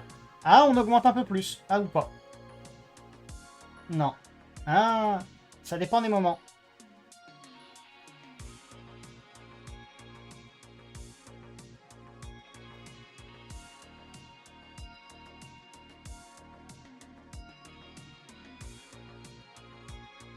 En vrai, tout ça pour dire que rien ne vaut le stockage local.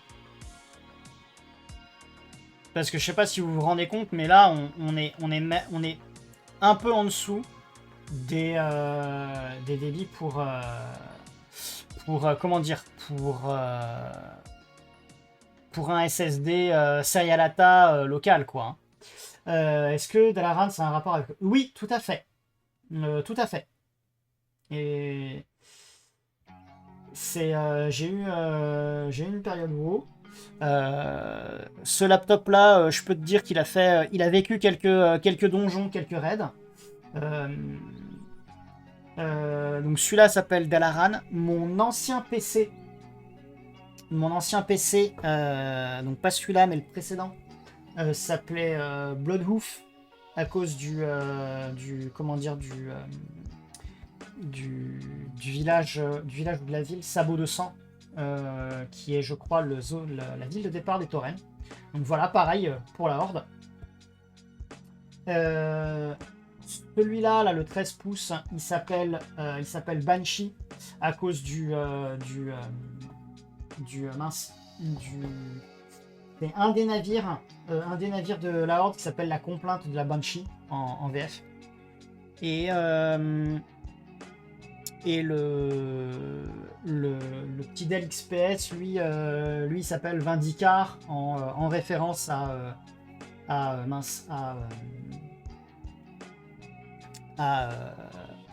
au vaisseau qui a été construit, je crois, pour l'extension Légion, à la fin de l'extension Légion. Orgrimmar et Silvermoon. Alors, Orgrimmar et Silvermoon, ça a été des serveurs dédiés. Et d'ailleurs, la blague, c'est que j'avais même utilisé Thunderbluff, donc ça, Piston du Tonnerre, en VF, pour un autre serveur dédié. Donc ouais, je les ai éclusés, les noms de... Les noms de WoW. J'avais même pendant un temps des références à Diablo aussi. C'est-à-dire que par exemple, mon as s'appelle Areat. Parce que les sommets de l'Areat dans l'extension Lord of Destruction.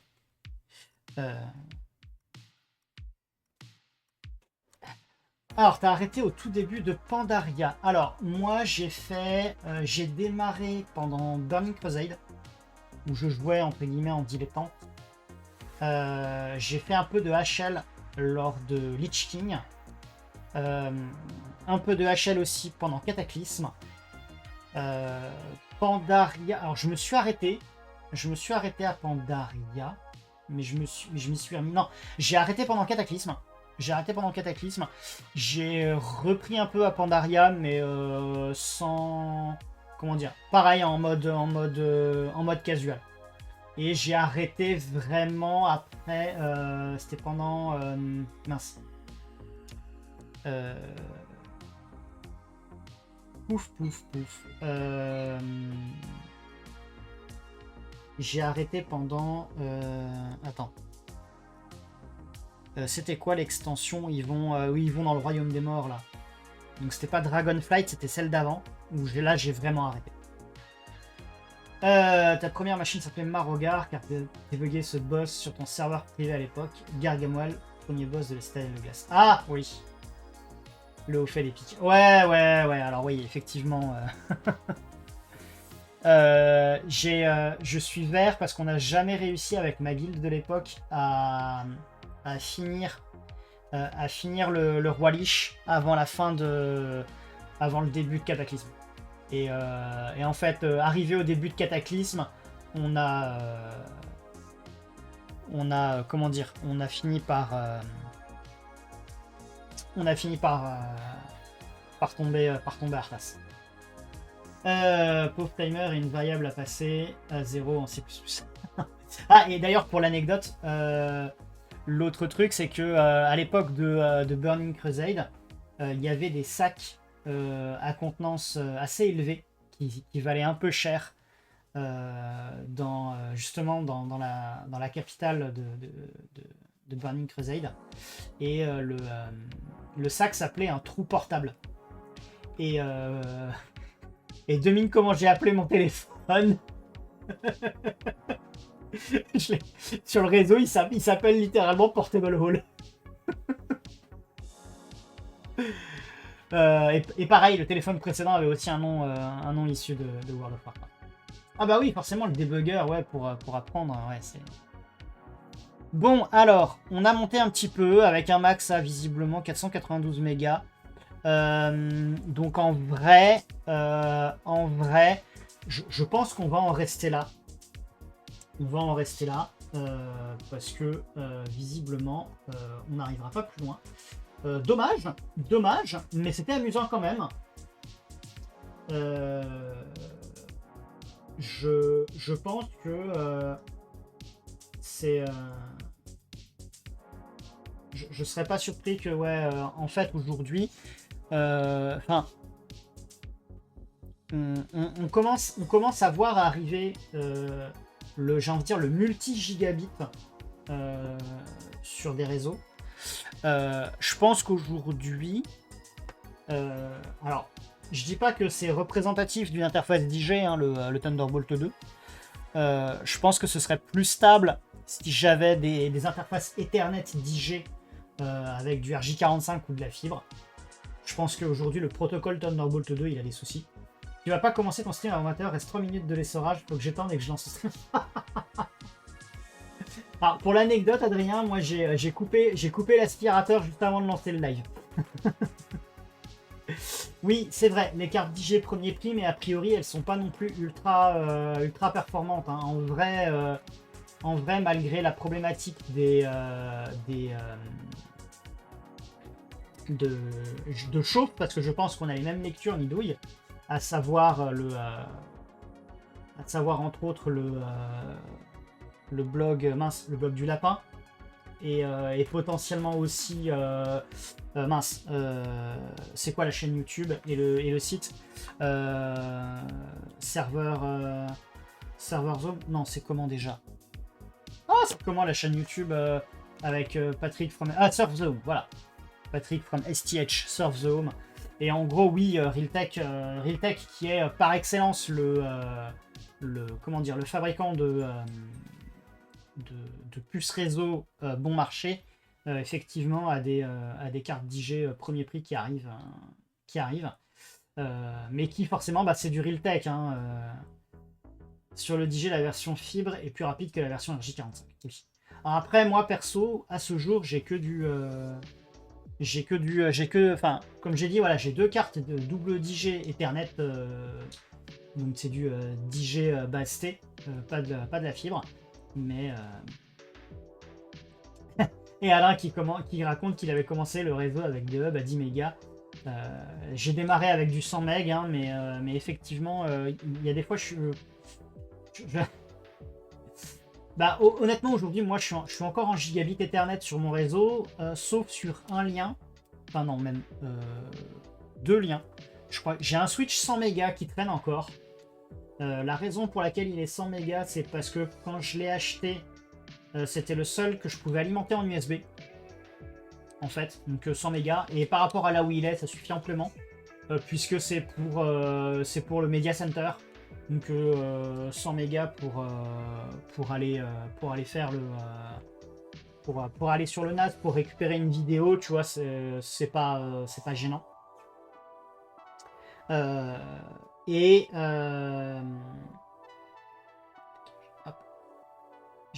j'ai malencontreusement bougé un truc de mon OBS. Alors ce qu'on va faire, c'est qu'on va repasser d'ailleurs en blabla full, parce que de toute façon, on va pas tarder. Mais voilà, en gros, bon, conclusion. Si jamais vous avez des ordinateurs avec du Thunderbolt 2 et que vous vous dites oh c'est cool, on peut faire du DJ, vous allez jouer une journée ou deux avec, et puis je pense que vous allez vous lasser. Parce que, voilà, pour en profiter, c'est pas...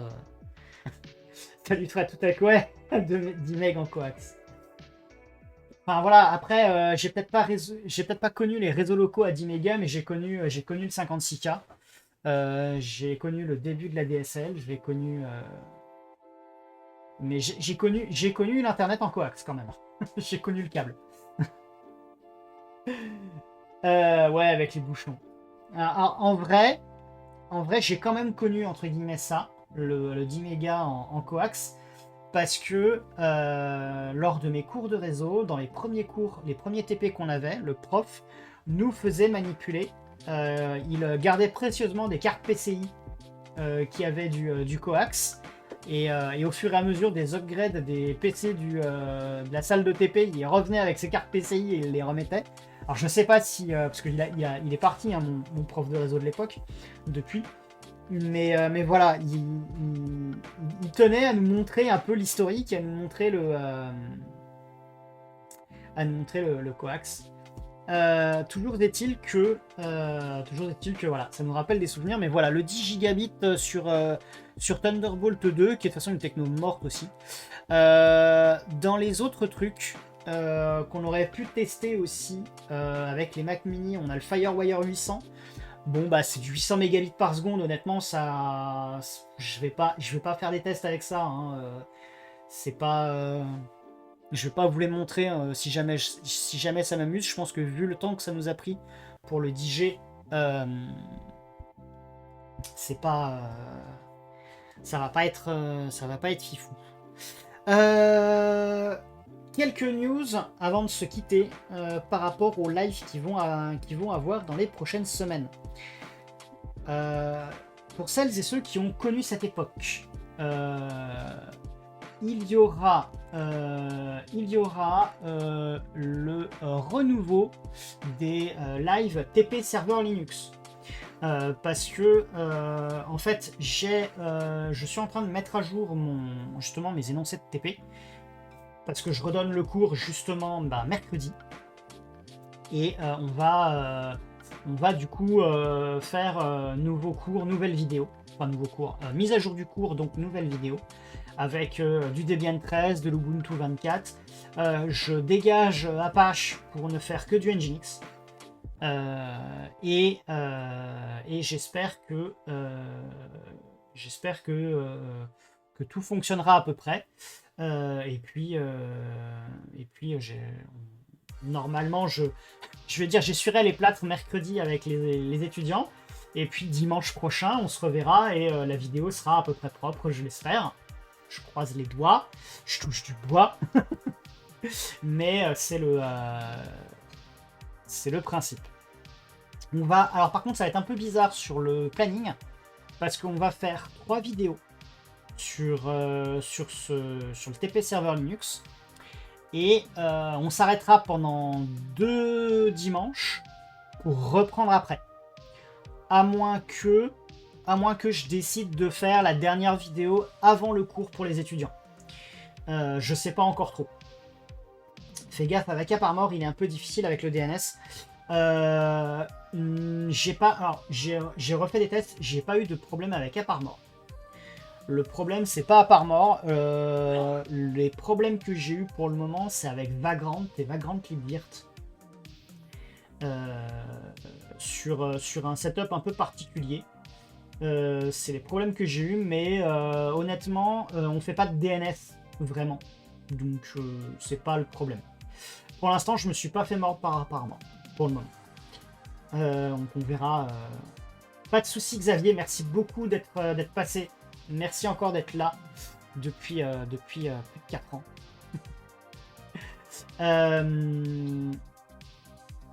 Mais pareil, en fait, le TP, c'est surtout pour installer du serveur web en vrai.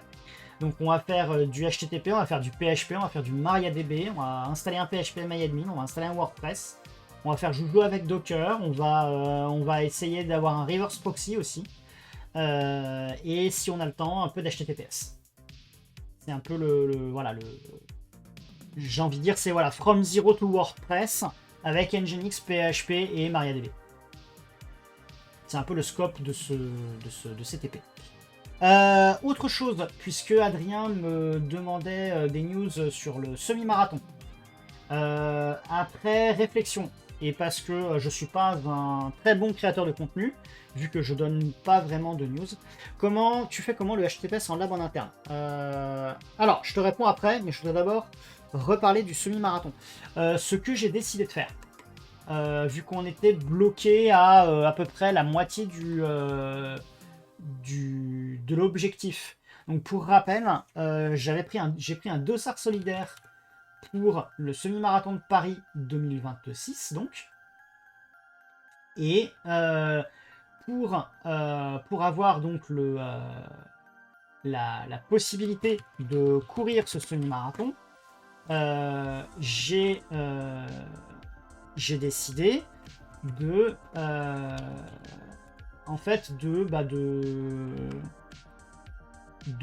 en gros, l'idée c'est qu'on était à peu près 50%, je crois 47% de la somme à donner pour que je puisse le courir, puisqu'il fallait que je lève 210 €. Tac. On va faire autoriser, de toute façon c'est dans un temporaire. Et donc ce que j'ai décidé de faire, c'est que j'ai décidé de financer le reste. Donc les 210 € sont atteints. Donc comme ça va me permettre de continuer l'entraînement de façon sereine et de ne pas vous tanner toutes les semaines en vous disant hey, allez-y, donnez encore un petit peu pour Action contre la faim. Je me suis permis de financer la fin. Donc comme ça au moins, je sais que j'ai mon dossard et je serai normalement au départ le dimanche 8 mars. Ce que ça veut dire, c'est que par rapport aux objectifs de stream, je me réserve le droit de ne pas les faire. Alors, c'est des trucs que j'avais envie de faire, donc ce que je me dis, c'est que je les ferai si ça me chante, quand ça me chante, selon les on va dire, selon les possibilités. Mais voilà. Donc, comme ça, au moins, ça c'est, comment dire, ça fait ça de moins à penser.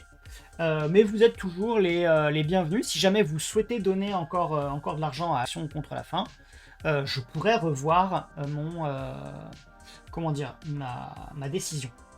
Rien n'est forcément comment dire, gravé dans le marbre. maintenant, ceci étant dit, hop, on va revenir ici, hop là. Comment je fais le HTTPS en lame interne? Bah, c'est très simple, hein, certificat auto-signé, puis on clique sur accepter. Parce que de toute façon, le principe, c'est pas de. Enfin, c'est juste de voir que un certificat, ça se place avec une clé privée, une clé publique, et puis voilà. Je les fais pas sortir sur Internet pour mettre en place un Let's Encrypt, ce genre de choses-là. Ce serait beaucoup trop compliqué, beaucoup trop casse-pied par rapport au temps dont je dispose avec les étudiants, puisque j'ai 12 heures de cours à mener en 4 fois 3 heures. Et mine de rien, ça passe vite, en fait. Ça passe très vite. Voilou. Je crois que j'ai fait le tour des news. Donc je sais pas trop comment on sortira le dernier cours. On fait pareil, moi je leur montre juste sur mon VPS que c'est possible. Effectivement, je pourrais peut-être me connecter sur une de mes machines et leur montrer Let's Encrypt, mais oui, en entreprise, oui, effectivement, c'est Expert PKI qui fournit ce certif. En vrai, je pense surtout que c'est intéressant de leur montrer parce que eux, ils vont faire surtout du développement. Donc c'est surtout la partie configuration de Nginx qui va être intéressante. Effectivement, je leur dirai que le certificat est fourni. Mais si ça se trouve, ce sera les SRE dans leur organisation qui mettront en place le Nginx. Et eux qui vont juste derrière rajouter des configs pour leurs applis. Mais ça leur permet de voir comment c'est fait et si jamais il y a besoin de prendre en compte le fait que c'est du HTTPS. Voilà. Très bien. J'espère que Adrien, ta lessive a fini. Parce que je pense qu'une fois n'est pas coutume, on va finir à l'heure. Donc, comme d'habitude, on se retrouve les dimanches de 18h. Il reste 6 chaussettes. Oh là là là là. Allez, dépêche. Tu lances le live sans la cam.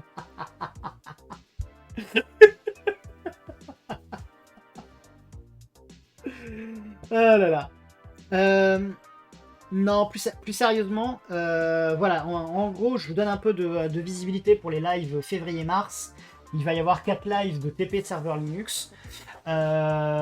J'ai d'autres sujets autres que ce que j'avais proposé comme objectif pour le semi de Paris, notamment de l'Ansible, potentiellement encore de l'OpenTofu. Puisque donc en fait la difficulté que j'ai sur les comment dire sur les TP en fait, c'est que j'ai un bug bizarre avec Vagrant et Libvirt. Et je suis en train d'envisager en fait de me débarrasser de Vagrant et de déployer mes TP à grands coups d'OpenTofu. Mais pour la suite de ces aventures avec Vagrant, moi je vous invite à aller voir sur le Discord de la chaîne, sachant que le Discord de la chaîne, si je fais ça, tac, le Discord de la chaîne, il est dispo avec d'autres liens sur anotherhomepage.org, qui est donc la page où vous retrouverez tous les liens, notamment la chaîne Twitch, la chaîne YouTube qui est associée. Et donc les lives sont postés juste après, enfin les replays sont postés juste après les lives. Vous trouverez donc le Discord, vous trouverez les chaînes, vous trouverez aussi tous mes réseaux sociaux sur lesquels je poste généralement juste avant de démarrer le live. Voilou. Bien, alors, est-ce qu'il a lancé le live, le père Adrien? Si je fais Red Channel et que je filtre et que je cherche Adrien. Hop, Adrien LT DJ. Oh bah tiens, on arrive. Starting soon. Voilà. Et bah écoutez, moi je vais lancer le raid. Je vous souhaite une bonne soirée. Je vous donne rendez-vous dimanche prochain, même heure, même chaîne, pour le renouveau du TP Server Linux. Et d'ici là, amusez-vous bien. Ciao, ciao. Et restez pour le raid, bien entendu.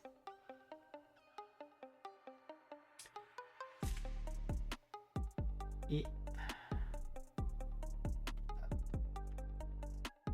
Zou.